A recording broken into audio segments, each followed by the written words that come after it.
now joined by Stuart Scott, who is from Vanrail. Stuart, you must have heard the news about open access and exciting times for private operators. What are your views? Hi, Philippa. Yes, as a supplier to the rail industry, we're very excited by the news. We see it as an opportunity to increase the size of the rail industry in South Africa.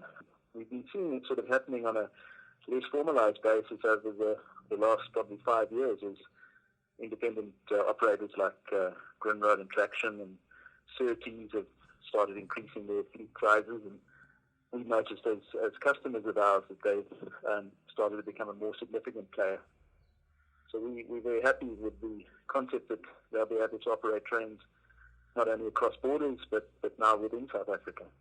And this obviously means, certainly with the investment that's been announced by Traction for additional locomotives and wagons. I mean, you supply hoses. Do you want to just tell us about the products that you supply? Yes, well, as a company, we are focused exclusively on the rail industry. So our future is 100% aligned with the future of rail, and particularly here in South Africa.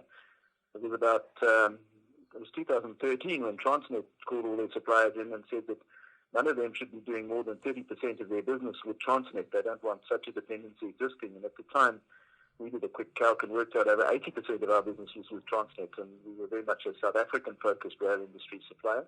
Since then, we took a very active step to try and diversify and obtain a overseas export-based customer base. Yeah. We've had some success with that, so we're probably now running at about 30% of our business is exported. We'd obviously like to increase that, but this opportunity allows us now to start to sell to other South African companies operating trains within South Africa that are not necessarily Transnet. And that obviously, the more customers, the more competition, the more hopefully we can draw some of the road traffic onto rail and increase the size of the pie here in South Africa. Absolutely. And largely this has to do with not only the competitiveness of moving freight, but also bringing down the cost of logistics. And in addition to that, unlocking, opportunities further upstream. So I think it's a positive news story all round.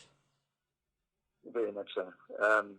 Anything competition has never really hurt an industry, and it's certainly not going to hurt the rail industry in South Africa to introduce more competition, and you'll see the size of the industry will grow out of this because there'll be more customers, there'll be more suppliers, jobs will be created. It can only have positive ramifications for our industry. Well, Stuart, thank you very much for your time. That's a pleasure.